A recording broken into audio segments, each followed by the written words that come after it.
Subscribe to our channel by clicking the subscribe button. Click the bell button and enjoy the latest uploads from our channel. रकमा और द्वारिका की ये है बड़ी चाल अहिल्या देवी को हराने के लिए।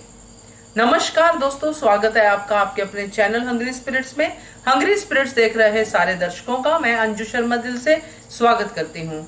तो दोस्तों, द्वारिका जो अपनी नाक कभी नीचे नहीं लगने देती, हमेशा ऊंची नाक से चलती है। रकमा जिसको वो दासी की तरह समझती है, आज वो रकमा से ही सलाह लेते हुए नजर आई। रकमा जिस तरह उसके फ्रेम में आई और कहा कि मैं आपको एक सलाह देना चाहती हूँ। द्वारिका ने पहले मना कर दिया, मगर बाद में उसको लगा कि रकमा की बात में दम तो है, सुन लेती हूँ क्या सलाह देती है। और रकमा मन ही मन मुस्कुरा रही थी कि यह द्वारिका वही है जिसने मुझे कभी इस लायक ही नहीं समझा कि मैं भी कोई ढंग की सलाह दे सकती हूँ।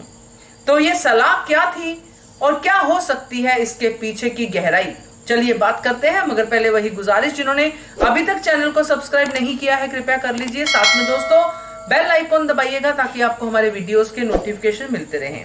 रकमा जो अहिल्या देवी के प्रति हमेशा से जलती रही है, मन में एक जलन का भाव लिए हुए हमेशा कुछ न कुछ अपने मुंह से बोलती रहती है।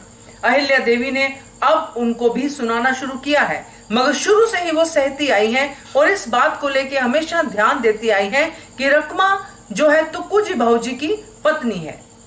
खैर, उन्होंने तो अपनी फितरत को, अपने रवैये को, व्यवहार को बहुत ही शालीनता से निभाया है, मगर रकमा ने बिल्कुल भी नहीं।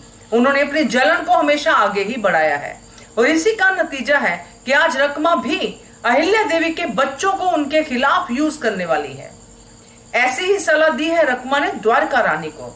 जी हाँ, द्वारका रानी जो परेशान थी, अहिल्या के कक्ष से बाहर आ रही थी और उनको ये सोच सोच के बहुत भय लग रहा था कि अहिल्या तो कोई भी बात नहीं सुन रही है। आशीर्वाद भी ले लिया है अहिल्या देवी ने।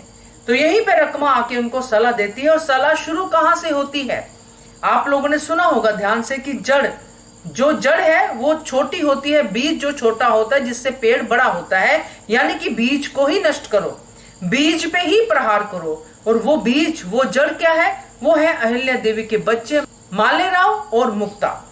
तो दोस्तों, मालेराव और मुक्ता को अहिल्या देवी के साथ पूजा में जाने के लिए वो कन्विंस करती है कि आप अपनी आई से मांगिए, आप कहिए आई को कि हमें ये चाहिए, यानी कि पूजा में जाने की अनुमति। तो अहिल्या देवी पूजा में पहुंचती है दोनों बच्चों के साथ। इसके बाद क्या होगा, पूजा में जाना तो कोई बड़ी बात नहीं है, बच्चों का पूजा में जाना ठीक है, अच्छा है, वो माहौल होगा, देखेंगे कैसे राजा महाराजा युद्ध में जाने से पहले पूजा करते हैं। मगर यहाँ पे दोस्तों, जैसे कि इतिहास गवाह है कि मालेराव बहुत ही शरारती थे। मालेराव ने वो शरारतें की हैं जो सच में ह्यूमैनिटी को नीचे ही दिखाती हैं। यही दिखाती हैं कि मालेराव की नजरों में इंसान की कीमत कुछ नहीं थी। तो ऐसे ही कुछ शरारत होने की जो है अंदेशा है, क्योंकि मालेराव हो सकता है दोस्तों कि इसी पूजा में विघ्न डालने के लिए पंडितों के साथ फिर से कुछ बदतमीजी कर दे। जैसे कि उनकी शरारतों में एक फेमस शरारत थी कि उन्होंने पंडितों की जूते जो होते हैं उसमें बिच्छू डाल दिए थे और पंडितों की जान तक बन आई थी। तो जब ये चीज होगी तो अहिल्या देवी के सामने मालेराव को सजा देने के अलावा कोई चारा नहीं होगा। और दूसरी तरफ उनको प्रजा को बचाना है, जिनको चंबल में डाकुओं ने घेर रखा है, उनपे हमला कर रहे हैं। तो ये स्थिति पैदा करने की कोशिश में है रकमा और द्वारका बाई साहब अहिल्या देवी के सामने। मगर हम जानते हैं कि अहिल्या है, जो हमने सुना है, जो हमने गाया है, जो हमने महसूस किया है कि अहिल्या देवी हर मुसीबत से निकल जाती हैं और सबकी सुरक्षा का जो है दायित्व भी बहुत अच्छे से निभाती हैं। देखते हैं क्या होता है, मगर मुझे यही लगता है कि ऐसा ही कुछ इन दोनों औरतों ने मिलके बनाया है अपना खेला। लेट्स सी कल के एपिसोड में क्या होता है, मगर उससे पहले आप भी अपना अनुमान लगा के बताइए कि क्या हो सकता है। कमेंट कीजिए, देखते रहिए channel hungry spirits. Thank you so much. Subscribe to our channel by clicking the subscribe button.